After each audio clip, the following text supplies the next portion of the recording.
সুস্বাগতম RP net ক্লাসরুমে। আজকে ইউজিসি নেটের একটা খুবই ইম্পর্ট্যান্ট একটা পার্ট, যেটা হচ্ছে কিনা তোমাদের পরীক্ষা এসেই থাকে, সেই পরীক্ষার ক্ষেত্রে হচ্ছে কি না নাম্বার সিস্টেম। অলরেডি আমি নাম্বার সিস্টেম ক্লাস করে নিয়েছি, ডেসিমেল থেকে বাইনারি, বাইনারি থেকে ডেসিমেল। যদি না করে দেখে থাকো তাহলে অবশ্যই গিয়ে দেখে আসতে পারো, আমি লিঙ্ক অবশ্যই দিয়ে দেবো। তো আজকে আমার ক্লাসে যেটা ইম্পর্ট্যান্ট পার্ট, প্রশ্ন প্রায় এসে থাকে, সেটা হচ্ছে ডেসিমেল থেকে অক্টাল। অলরেডি বলে দিয়েছি যে ডেসিমেলের যে নাম্বার, যে বেস, সেটা হচ্ছে 10, বেস হচ্ছে 10, আর অক্টালের বেস হচ্ছে 8। তো এবার প্রশ্ন এসে যাচ্ছে যে এই 8টা যে নাম্বার আছে কোথা থেকে কোথায়, এটা আমার জানার দরকার আছে। সেটা কি হচ্ছে 0 থেকে 7। 0 থেকে 7 হচ্ছে কি অক্টাল নাম্বার। এই কনভার্ট কি করে করবে, একদম দুটো মেথড বলবো, না তোমাদের যেটা সুবিধা হবে সেই হিসাবেই সে যেটা ইচ্ছা করতে পারো, কোনো অসুবিধা নেই।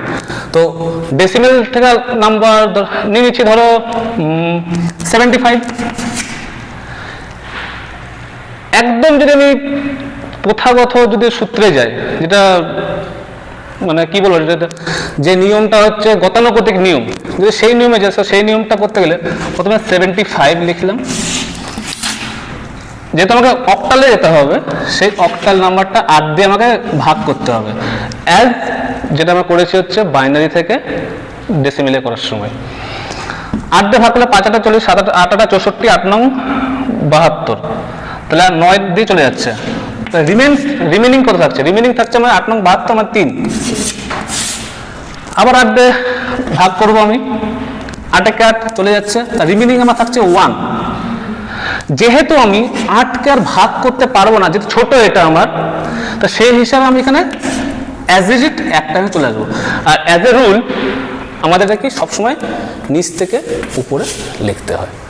তাহলে নিচ থেকে রুলে কি কি আসবে? তাহলে প্রথমে 1 আছে, তারপরে 1 আছে, 3 আছে। তাহলে তোমার হচ্ছে এটা কি হলো, ডেসিমেলে যেটা 75, সেটা অক্টালে লেখা যাচ্ছে 113। এবার আমাদের প্রশ্ন আসতেই পারে, করে কি লাভ? অবশ্যই লাভ থাকতে তো করে আমার পার্টিকুলার লাভটা কি? লাভ হচ্ছে কিনা একটা জায়গায়, যখন কোনো কেউ মানে গোয়েন্দাগিরিতে কাজ করছে, বা কেউ তোমার ইনফরমেশন একেবারে কারেক্টলি রাখতে হবে, মানে একেবারে নখদর্পণে রাখতে, যেটা কেউ না জানতে পারে, তখন তুমি কি করছো, যেমন ইনফরমেশন পাঠাচ্ছ 75 ডেজ বা 113 ডেজ লিখে দিলা, this incident will happen after 113 days. যে ধর দেখলে সে কিন্তু দেখবে আজ থেকে 113 দিন পরে হয়তো যে ঘটনা ঘটবে, কিন্তু সে জানে না যে এটা অক্টালে দেওয়া আছে, কিন্তু যাকে পাঠায় সে জানে যে এটা ডেসিমেলে দেয়, তো সে জানে, সে কনভার্ট করে নেবে 113টা, সে কনভার্ট করে ডেসিমেল। তো এইটাই হচ্ছে ব্যাপার। তো এটা গেল কি আমি ডেসিমেল থেকে অক্টাল। এইটাকে আবার আমি ঘুরিয়ে একবার লেখার চেষ্টা করছি, মানে তোমার হচ্ছে এইটাকে আমি আবার অক্টাল থেকে আমি এই 113কে, এটা ধরো অক্টালে আছে, এটাকে আমি আবার ডেসিমেলে কনভার্ট করব, সেটা তো আমার জানতে হবে। এইটাকে কেন করব? তাহলে আমি বুঝতে পারি আমি যে অঙ্কটা করলাম 75 থেকে 113 যেটা এলো, সেটা আবার 113 থেকে সেই যদি 75 এসে যায়, তাহলে আমার প্রসিডিউরটা ঠিক আছে। এরকম থাকলে কিছুই করতে হবে না, জাস্ট প্রথমে কি করবে, 113 কাজে এই ওয়ার্ডগুলো জাস্ট, এই সংখ্যাগুলো জাস্ট প্রথমে লিখে নেবে, 1 1 3 দিয়ে এখানে গুণ চিহ্নগুলো দেবে। দিয়ে আবার যেহেতু 8 আছে, তোমার এখানে যে আমি কনভার্ট করবো, সবসময় রুল হচ্ছে 8-এর পাওয়ারগুলো লিখে দিতে হবে, 8 0 8 1 আর হচ্ছে 8 2। আর সবসময় একটা মনে হবে, যখন এই দিক থেকে ডান দিক থেকে বাঁ দিকে আসবো, তাহলে সেই হিসাবে 8-এর পাওয়ার 0 মানে সবসময় 8-এর পাওয়ার 0 হোক, 16-এর পাওয়ার 0 হোক, 2-এর পাওয়ার 0 হোক, মানে এটা 1, এটা সবসময় সেম থাকবে। তাহলে 8-এর পাওয়ার 0 মানে 1, তাহলে 1 আর 3 দিয়ে গুণ করলে কত হয়? 3 হয়। 8-এর পাওয়ার 1 মানে 8, 8 একে 8 8, 8-এর স্কয়ার হয় 64, তাহলে 64 1 to 1 64, যোগ করলে দেখো 64 আর 8-এ হয় তোমার হচ্ছে 72, 72 আর 3-এ 75। তাহলে আমার এখানে 75 হয়ে গেল আমার ডেসিমেল নাম্বার। তাহলে এইটুকু বুঝতে পারলে কি ডেসিমেল থেকে আমি অক্টালে এলাম তখন আমি 75 থেকে 113 এসেছি, আবার 113টাকে আমি কি করলাম এই পদ্ধতিতে 75 এলাম। তার মানে কি আমার যে একই সেম জিনিস দুই প্রসিডিওর করলে আমার সেম অঙ্ক আসবে। এটা গেল তোমার হচ্ছে প্রথম একটা ধাপ, প্রথম একটা পদ্ধতি যেটা আমি দুটোরই দেখায় দিলাম, মানে ডেসিমেল থেকে অক্টাল, অক্টাল থেকে ডেসিমেল। এই রুলটা সবসময় তোমরা ফলো করার চেষ্টা করবে। এই জিনিসটা আমি অলরেডি আগের দিন আমি যে ক্লাস হয়েছিল আমার ডেসিমেলের ক্লাস, সেই ক্লাসে অলরেডি এই জিনিসটা কি 8 পাওয়ার 0, 8 পাওয়ার 1, 8 পাওয়ার 2 এটা অলরেডি আমি সেই ক্লাসে আছে, সেই ক্লাসগুলো তো দেখে নিও। তো নেক্সট যেটা আর একটা নিয়ম, এটা একটু আলাদা, একটু আলাদা জিনিসটা কি ডেসিমেল থেকে আমি অক্টালে যাব, একটু মানে এই পদ্ধতিটা আমার একটু বেস্ট লাগে, তোমাদের জানি না কেমন লাগবে। তো আশা করছি দেখো, প্রথমত আমি প্রথমে দিয়ে শিখাই দিয়েছি যে তোমাকে এটাকে বাইনারিতে কনভার্ট করতে হবে।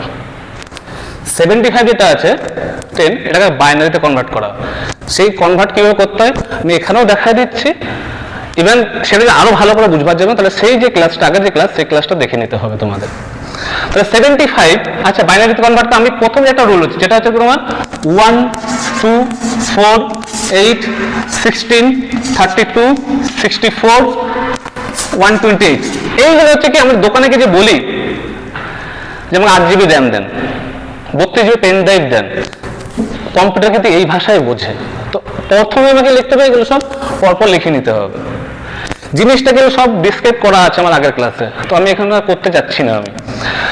এবার দেখো 75 তোমাকে এই সংখ্যা থেকে 75 করতে হবে, এই সংখ্যা 75 তোমার এগুলোকে 75 করতে হবে।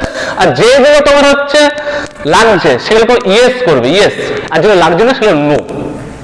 75 64 আমার লাগছেই, তার মানে ইয়েস। এটা 32 আমার লাগবে না, কারণ 32 বেশি, 75 বেশি হয়ে যাচ্ছে, তাহলে এটা নো। 64 16 যোগ করলে আমার 80 হয়ে যাচ্ছে, এটা আমার লাগছে না, তাহলে এটাও নো। 64 8 যোগ করলে আমার হয়ে যাচ্ছে 72, মানে কম আছে লাগবে এটা, তাহলে ইয়েস। 4 যোগ করলে হয়ে যাচ্ছে তোমার হচ্ছে 76, তাহলে এটাও লাগছে না আমার, তাহলে এটা নো। 2 যোগ করলে হচ্ছে 74, ইয়েস। আর 1 যোগ করলে 75, তাহলে আমার লাগছে কোনগুলো, ইয়েস কোনগুলো আছে 64 8 2 1। দেখো এই সব যোগ করলে হয়ে যাচ্ছে 75। যে ইয়েস আমি এবার বলছি ইয়েস গুলো সবসময় 1, নো গুলো 0, ইয়েস নো গুলো 0, ইয়েস 1, নো 0, ইয়েস 1, ইয়েস 1। যেহেতু এটা আমার কি এলো, এটা হলো বাইনারি আমার চলে এলো, এটা আমার বাইনারি নাম্বার চলে এলো। তোমাদের যেটা আমি শিখাইছি যেটা আগের ক্লাসে যে ডেসিমেল থেকে যেটা বাইনারি আসবে সেটা হচ্ছে এই পদ্ধতি, একদম সিম্পল, সব জায়গায় একই অ্যাপ্লাই হবে। 1 2 4 8 16 32 45 128 228 সব জায়গায় একই অ্যাপ্লাই, কোনো আলাদা কোনো অ্যাপ্লাই কিছু না। এরপরে কিন্তু অক্টাল, এর রুল হচ্ছে কি, অক্টালের রুল হচ্ছে সবসময় 3টা করে তোমাকে ডিজিট নিতে হবে। অক্টালে ডিজিট সবসময় 3টা করে ঘর নিতে হবে। যখন হেক্সাডেসিমাল নেবে তখন 4টা করে ঘর নিতে হবে। তাহলে আমি 3টা করে ডিজিট যদি নিই 1 2 3 1 2 3 1, একটা পড়ে থাকছে কিন্তু আমি এখানে 3 ঘর নিতে হবে। আগে আমি কি শূন্য বসাই দেবো, আগে শূন্য বসালে কোনো মান নেই। আমরা যদি কোনো সংখ্যার 1-এর আগে শূন্য বসাই কোনো মান আছে, কোনো মান নেই, কিন্তু এই 1-এর এখানে যদি ডান দিয়ে শূন্য তাহলে আমার মান আছে, 10 হয়ে যাচ্ছে। লেফট সাইডে কোনো মান আছে, রাইট সাইডে কোনো মান আছে, তবে আমি যদি তোমার লেফট সাইডে 0 বসাই এর কোনো মান নেই। তাহলে যেহেতু আমি অক্টালে করতে হবে তার জন্য প্রতিটা ঘরে 3টা করে নিয়ে দিলাম। এগুলো একটা প্রসেস। এরপর তোমার এইখান থেকে আবার এইগুলো পরপর লিখতে হবে 1 2 4 1 2 4। এটা আমি শিখাচ্ছি বলে এখন জাস্ট তোমরা সব জায়গায় শিখেছি, যখন আমি তোমরা কন্টিনিউ প্র্যাকটিস করো তখন আর লেখা দেবে অলরেডি প্র্যাকটিস হয়ে যাবে। আবার দেখো 1 2 4, এরপরে এইগুলো যেগুলো আছে না, যেগুলো ইয়েস আছে সেই ইয়েস গুলো তোমাকে যোগ করতে হবে। 1 আর 2 তোমার ইয়েস আছে, তাহলে 2 এর 1 3। এখানে দেখো এর সাথে তোমার হচ্ছে 1 অলরেডি 1, এখানে হচ্ছে 1, তা 3টা পরপর বসে দিতে হবে। তাহলে 1 1 3 1 1 3। তাহলে আগে যেটা আমি 112 করেছিলাম যে পদ্ধতিতে ভাগের পদ্ধতিতে 75 কে লিখে 8 দিয়ে, সেই পদ্ধতি একটা পদ্ধতি, আর একটা হচ্ছে বাইনারিটা প্রথমে কনভার্ট করলে তারপরে 3 ডিজিট করে ভাগ করে দিলে অক্টালে করার জন্য। আর দিয়ে এখানে একটা মাথা তোমার জানি গুলিতে আসবে, প্রতিটা ক্ষেত্রে তোমার 1 to 4 করে ধরতে হবে, উপরের যেটা সেটা নয়। তাহলে 1 আর 2 ইয়েস আছে, 2 একে 3 যোগ করে এখানে শুধুমাত্র 1 ইয়েস আছে, তার মানে শুধু 1 বসলে এখানে 1 ইয়েস মানে 1 না, তাহলে পর প্রথম 1 আর 3 বসে দিতে হবে। তাহলে এই হচ্ছে তোমার হচ্ছে ডেসিমেল থেকে অক্টালে বা অক্টাল থেকে ডেসিমেলে কনভার্ট করার পদ্ধতি। আশা করি বুঝতে পেরেছো। যদি কোনো প্রশ্ন থেকে থাকে তাহলে অবশ্যই কমেন্টে জানাবে। আর যদি অনলাইন ক্লাস করতে চাও তাহলে অবশ্যই এই ফোন নম্বরে কন্ট্যাক্ট করে নেবে, 8918801247। এই নম্বরে কন্ট্যাক্ট করে নেবে, তাহলে অবশ্যই। আর বন্ধুদের সঙ্গে অবশ্যই আমার YouTube channel RP net classroom আর FB page RP net classroom আছে, তোমরা লাইক এবং শেয়ার করবে। তো আজকে এখানে রাখছি, থ্যাংকস।